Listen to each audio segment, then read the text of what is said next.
What's it like now to be at Fan Expo in 2013, about to, in the middle of shooting season 4 with all of this fan support around? I mean, how does it feel to be here at a con like this? Terrible. You hate it? It's awful. You just get real nervous, though. Well, yeah, bro. You just get real nervous. I know. Do you get nervous that way? Oh, I don't feel emotions. I'm smiling broadly right now. This is it. That's all you get. Does it continue to surprise and gratify you, though, the degree to which this show has been embraced by fans? Because, I mean, if you go online, like, the amount of theory spinning that goes on around this show is really quite something. Is that kind of surprising and gratifying to you, Mr. Huntington? Yes. Yeah. Oh, yeah. Oh, yes, it is, Jay. Yes. Hi. Great hat. I know. You like my hat? I love the hat. It's newish. No. Well, it's a version of one of many that I have.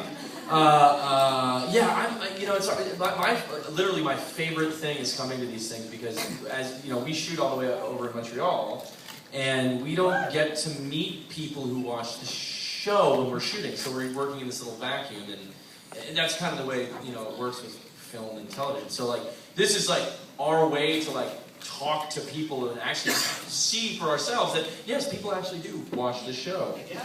So it's great, and everyone except for one of you is really nice. And you know who you are. You know who you are. That one guy.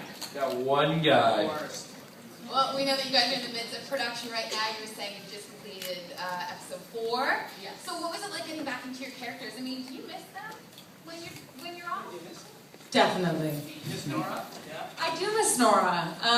Fortunately, these guys, we keep in touch throughout the year, so we still see each other. But yeah, the characters definitely stay with you. So. Yeah, Kristen actually will go out into the woods and just get naked. Nothing happens. She's just like, she gets out there on the full moon and she's like, please, please. And then she melts and then, yeah. She calls it camping. She's like, yeah guys, I'm going camping tonight. You're going camping? It's 9 o'clock at night, Kristen.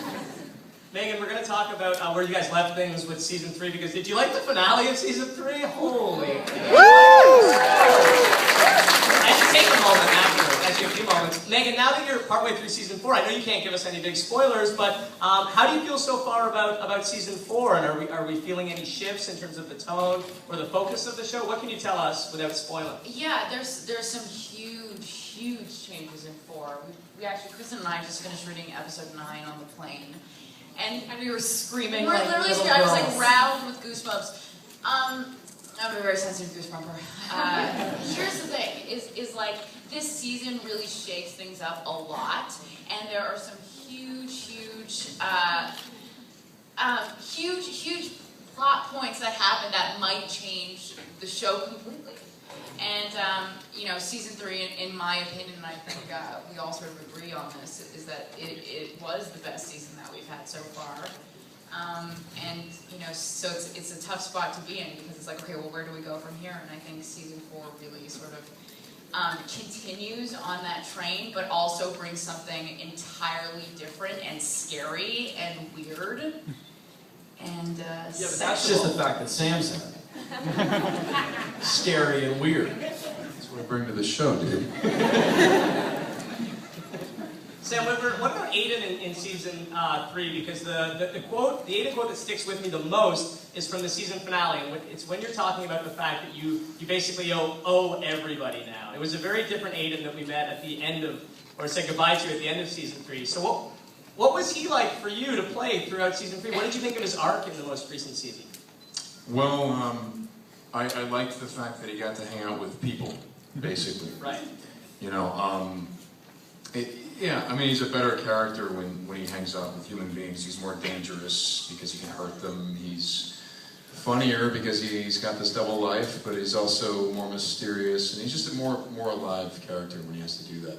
So that's what I liked about season 3, and it seems that the writers liked it as well, because there's a lot of that kind of thing that happens in season 4 for Aiden. I don't fight a lot of robots in this season. Well, one robot, played by Sam Huntington. Yeah. And we don't fight. He just calls me a robot. That's right. And I get, yeah, exactly. And gives me rides around town. Exactly. His robot legs. On my robot leg. But it was, no, I mean, that's the thing is so long as we keep touching base with the human elements. I mean, this is a show that's more about those kitchen scenes than I think anything else when it's at its best. You know. Well, I want to know too, you know, speaking of all the supernatural beings that we've seen in this show that we love, like werewolves and vampires and ghosts, what is it about, you know, those supernatural elements that, you know, garner such a great way to tell compelling stories? I know, I think somebody hit the clap button. Clap button. Clap button. There's clap button. The laugh track. Either that or a giant just took a pee behind us. Well, sometimes the giant's gotta go. Dude, I'd say 3-4 times a day. I kind of love that a giant's. More of a trickle than a pee, though. But I love that a giant taking a piss sounds like He's applause. dehydrated. So like, Try it now, try it now. Right. No, don't say anything, just applaud. Yeah, that's it. That's about right. It makes me want to go. Every time they applaud, I'd be like, a giant takes a piss. What would a number It's kind of two? like the end of It's a Wonderful Life. Yeah. What would number 2 sound like with the giant? Oh. Can we do it? Ooh, everyone booing. Let's try. If we're gonna do this, we're gonna do this. Let's do it right. On the count of 3, and one of you needs to count to town. Everyone's got to make a fart noise. Everyone make a fart noise. Okay? Get ready, Sam. You ready? No, you're ready. Count to 3.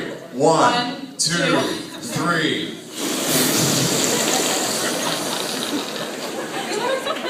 Fits off. You guys are gross. Sick. What's wrong with you people? Some people really linger on that Some of them were like,